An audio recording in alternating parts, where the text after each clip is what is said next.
All right. So we're going to be covering Tucker Carlson's perspective on what he believes is a white replacement theory, which is a white nationalist perspective and an oppressive one on people of color. This oftentimes turns black and brown people against each other and uses trickery in order to get people hateful toward one another.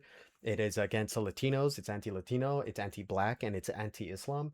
So a lot of these perspectives are, in fact, coming from old traditional understanding of historical ties of slavery, which they're saying that if you release the slaves, then the slaves will take us over. If you give permissions to Native Americans, which we now call the Latino, they're going to be the ones that take over, which now they have upgraded to the Islamic narrative, where if you're Islamic, you're now an invasive people that are here to clash with the culture of Christianity and civilization as itself. Which, of course, is going to be a lot of white nationalism talking points, a lot of racism and hatred from the capitalist exploitative perspective, which we're going to see exactly how that applies and how it causes divide in America through a very charismatic person's perspective, because Tucker Carlson currently is anti-war, and it's unfortunate not because he's anti-war, but because it makes him look good when he's still a white nationalist. So we're going to see exactly how he sells his narrative. I'm a little bit confused just conceptually with the idea that white self-awareness is effectively illegal in the United States, whereas ethnic self-awareness in every other group is encouraged. Like, doesn't make any sense. Speak for myself, I'd rather live in a deracialized world where people think about it less because it does cause problems. But as long as you're encouraging identity politics, why do whites not get to have it? What is the answer? Well, it's completely hypocritical. It's because the people running the society are anti-white. And they've been able to persuade or intimidate the entire legal system to operate in an anti-white way. Well, anti-white in this case really means anti-American. Because the whites are Americans. That's who Americans are. You know, the people who signed the Declaration of Independence.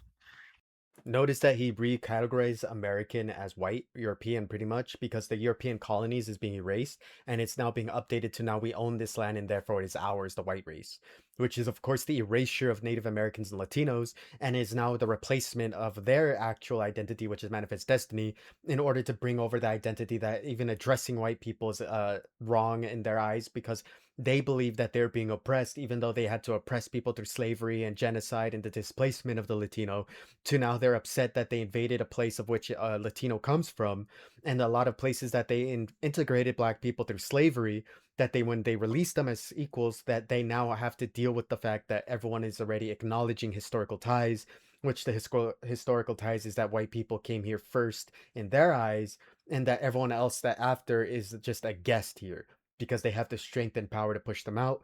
They believe that the oppressor is actually the people with no power, with no logistics to fight a war, because they feel oppressed by brown people being in their eyesight. This is why a lot of this ideology, oftentimes with the white people, is lost in the face of people that don't understand that when you are talking about a lot of these talking points, that you're technically just pushing white supremacy in order to justify the pushing out of any ethnic groups, which is why they say, why is white nationalism or white identity not able to be addressed? It is because they are already addressed every day when we have to learn from white founding fathers, when we have to learn from legislation from white men, and every time there is Christian Protestant representation, which is the majority in the courts, they are oftentimes the ones that everyone listens to, and whenever a black or brown person is speaking up, they're called an invader or an invasive species, to which in our modern area that we have now, we have in the current era, which is in the 2026, that you are now able to be stopped and questioned just for having an accent and brown skin, where you will never be stopped and questioned for being white. This is why it's oppressive toward black and brown people, because you'll always be questioned to see if you are even a human being in the first place worthy of being here, whereas white people will always be known as the people who dominated and deserve to be here through killing and slaughtering and economic domination through hegemonic control of any other sector, so that not a single one of you can fight back. This is why you cannot talk from a white identity perspective, because they already won a long time ago and they're talking down on people. This is why this is a white nationalism or white supremacy. Yeah, I did know that. And the purpose of the project, like big picture, again, I keep going back to this, but I am a little bit confused because this is the defining fact of our lives, is that whites around the world are being eliminated. And I would like to know why. Do you have any guesses? As I say, I think, Tucker, I think it derives from emotion rather than a kind of rational uh, calculation. I mean, if you look at what's happened in South Africa, or for that matter, in every big American black city that's majority black, I mean, they can't want it to be to get into a situation where the water is putrid and nothing works and all that kind Right. of thing. But they do. That what the purpose of the system is what it does, That's right. and the purpose of non-white government is to produce non-white government and non-white results. Unless, of course, you're Chinese. I mean, because Singapore's run Japanese, Singapore, they're run very efficiently. They are. It's just interesting that people move here because it's a white country, and You see to run it into the ground, yes. well, That's right. all of us benefit, white and non-white benefit alike from systems created by whites because they're more humane, they're more just, they're more fair, and they're much more efficient and cleaner. Obviously. I was looking at an interview, if I can interrupt you, I was looking at an interview somebody sent me an interview I did for Forbes magazine with Milton Friedman. And I asked him, are there cultural prerequisites for capitalism? And he said, yes. I think, and now, as you know, he's a fire-breathing libertarian, but he actually thought about this question. And he said that, he said, capitalism has really only ever worked in the English-speaking countries. He said, I don't know why this is. Again, he admits right there that it only works in English countries or the European ones because oftentimes, a lot of the time that they apply it, it's an exploitative ideology, which that exploitation takes advantage of people of color. And if they have none inside their nation, they go and imperialize and colonize another nation and then try to control their resources through that, which is why they oftentimes do racial unity in order to oppress and attack different races and cultures. Which is why a lot of people don't like to address white culture or white identity politics, because the white identity politics will overwhelmingly side with white skinned people, which is why they will always exploit Latin America, they will always exploit Africa, they will always exploit the Middle East because they look different than them.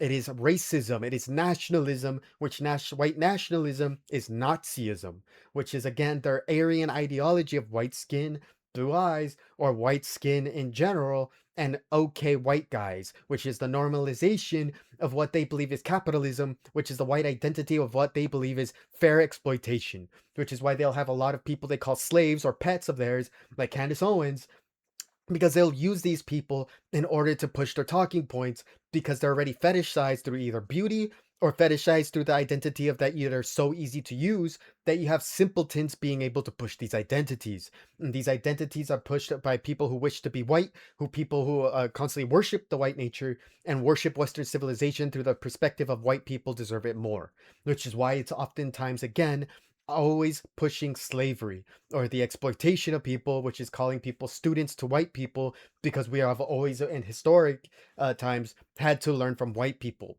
which is why it's just racism and hatred towards people of color and works in their societies because they unite off the identity of killing and enslaving black and brown people for the sake of profit.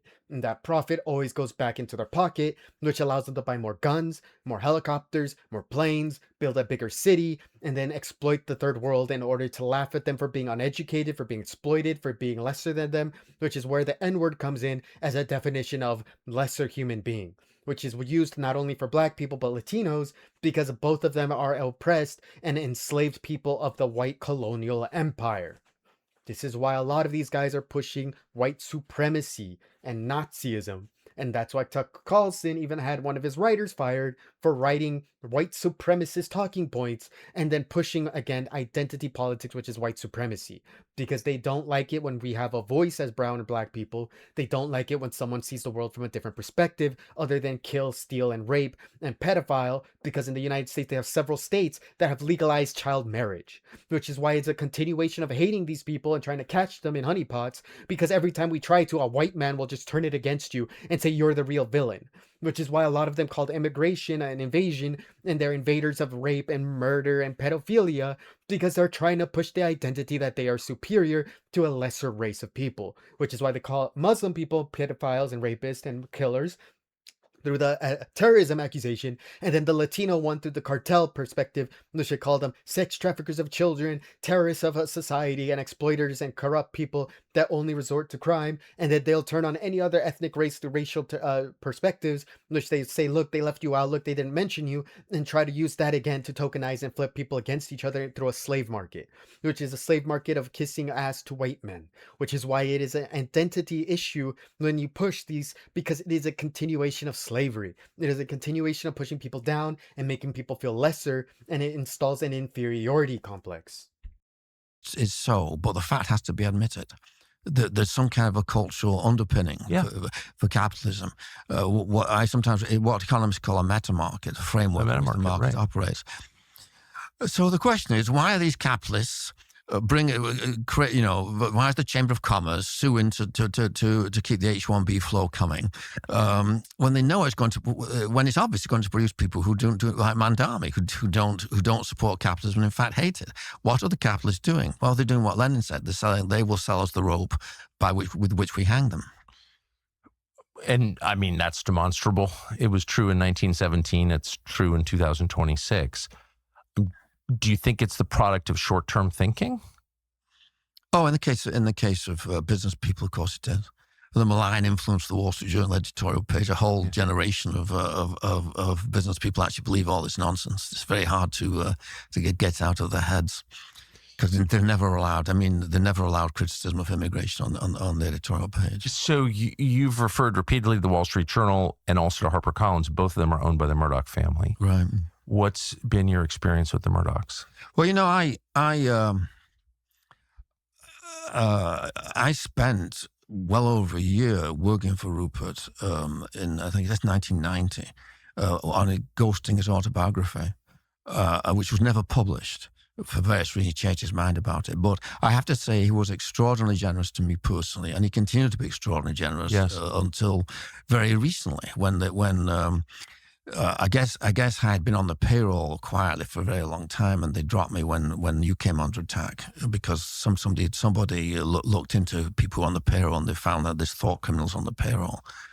So at that point I was dropped. But he's always personally been extraordinarily generous to me. That is my experience with Rupert Murdoch. And that's not the case with a lot of these characters. It's not. A lot of these people like Robert Maxwell and so on. I remember Rupert telling me once that he thought that Maxwell, as you know, fell off his yacht in off the Canary Islands and was found dead. Rupert's theory was this guy is such a jerk that the crew probably couldn't stand him anymore. That is one theory. His lawyer told me that he was murdered by the Israelis for whom he worked. I don't know the truth of it, but he certainly had a lot of enemies and a lot of suspects in that crime. Right. But I mean, he was personal in place, and that's not the case with Rupert. He's not cruel. He's not vindictive. Rupert is one of the most personally gracious people I've ever met in my life. Right, I mean, he has perfect manners. He is truly Anglo in that way. And I never had a bad time with him. Always agree. Even when he fired me, I talked to him after, and he couldn't have been nicer. So I strongly agree with your assessment. But he kept you on the payroll for decades? Yeah. So I had 5 children born on his health care. I had some born on his health care too. God bless you, Rupert Murdoch. It was very good. I mean, I don't know. The truth should be told, good and bad. So essentially, I was a consultant for him, and he didn't consult me at all. Because of course I would have told him to do the exact opposite of what he was actually doing. But I have no complaints about Rupert Murdoch. Yes, no, I just want to say out loud, I agree with you 100% through much experience, 25 years. But it does raise the question, as it does with Bill Buckley. Then, Rupert has great personal decency. I've seen it, but the editorial product is aggressively opposed to basic American interests. So what is that? This guy likes America. He treats people around him well. There's a lot good to say about Rupert, but the Wall Street Journal, the New York Post, HarperCollins, all of them are engaged in a very aggressive campaign against America's interests. So why? Why is that? Do you know? Well, I think he handed over the sort of intellectual the thinking part of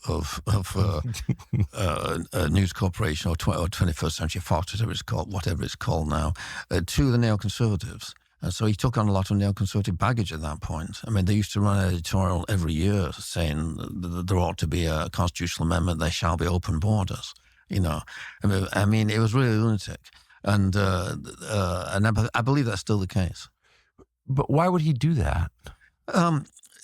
This is also a relation when they talk about the Israelis. They're pushing anti Semitism, by the way, because a lot of this is coming from the Jews push black and brown people into societies and take them over, which is part of the racist narrative that they push as Nazis. That the Nazis are bringing the scourge of the immigrant, the Nazis are bringing the different races to invade the white race, which is literal Nazism that they're referencing, by the way. And they're hinting at it as a passive aggressive nature that Israel is the one doing this, that Israel is the one pushing these agendas. They are pushing straightforward anti Semitism and hatred toward Jewish people. This is blood libel they're pushing, which is why you have to pay attention because a lot of them will disguise their hatred for Israel for the Palestinian genocide, but then they'll turn around and say Islam is invading America and Europe and they're replacing white people, which is why they say a lot of the time these Israelis, which really is a bunch of Nazis saying the Jews are the problem, the Jews control the media, the Jews, the Jews, the Jews, because they just hate Jewish people. This is why it's a big issue, because a lot of these white men get away with it because America was founded by the Anglo-Saxon Christian Protestant. This is why they use the disguise of actually being morally good by saying no war with Iran, because they're scared a war with Iran will be utilized by Israelis, which is another word for Jew, to push Jewish hatred everywhere and then have a bunch of Muslims invade Europe and America. And now it's filled and riddled with the Jews sending the people of color. The Jews are controlling the media through capitalism instead of the white Anglo-Saxon because they're spreading Karl Marx Jewish narratives. And it's just Hitlerian bullshit, Hitlerian racism and hatred towards the people of color, which is why it's again just more anti-Semitism from Tucker Carlson, which is white supremacy, which is Nazism. This is why white nationalism or the identity politics cannot be accepted by white people because it just ends up always being Nazism and Aryan supremacy. First of all, because they're very good. I mean, they're extremely active, full of ideas, full of energy. They were extremely good in the Cold War. They were. That's correct. But that was then, and this is now, and they simply haven't made the transition. But that's a major reason. I know also he's operating in New York, and he was under a lot of suspicion there, and has been he had to show what he was, what Gore Vidal called once an okay guy, and he's showing that. It's genuine though with Rupert. I remember once talking to him about why he was so pro the initial Iraq War, the Gulf War, and he said, "Well, it goes back to my father and Gallipoli. His father played a major role in discrediting the Gallipoli expedition, which was this attack orchestrated by Winston Churchill. They're trying to break through the Dardanelles to get to Russia to help Russia join the war." He said, so I guess I'm just basically anti-Arab. And I said, those aren't Arabs, they're Turks. Well, exactly. Yeah, exactly. Yeah, they're all the same. Yeah, the Ottoman Empire's gone, and they've done an enormous amount of business in the Gulf with Arabs who help finance his companies. So it's kind of a strange answer. His father was a famous journalist in Australia who broke the news of the disaster at Gallipoli, as he said, and he was very proud of that. But that's not much of an answer. It's been a lot of noise in the news recently, but none of it matters if you can't hear for everyone. Okay, so saying they're all the same, open racism, open hatred toward Islam and people of Arabic descent, saying Ottomans, and they're trying to sell the identity that they can divide and conquer. But this is, again, why I don't really like these people, but I understand a lot of their perspectives, which is why I try to analyze them, which is, I will do it later. I'll analyze the anti-Iran sentiments because they are pro ending war, which is very understandable from a humane perspective, a Christian perspective that they have. Me being culturally Christian, it's something that I oftentimes look into, why a lot of these people oftentimes push the mercy narrative, even though they're just having a discussion, and that discussion can always be elaborated on, which is why I wait to hold out judgment. But overall, this is, again, you can look up in political science, they are pushing a white supremacist narrative. So when you push that narrative and you push that identity, they're going to constantly fall in for what they claim is their victimhood, which is you just call us Nazis, you just call us racist. But if you look at what the Nazis said, it's the exact same thing. Thank you for watching. Don't forget to like and subscribe. If you want to see more analysis, check out my other videos. But thank you again. I'm clocking out.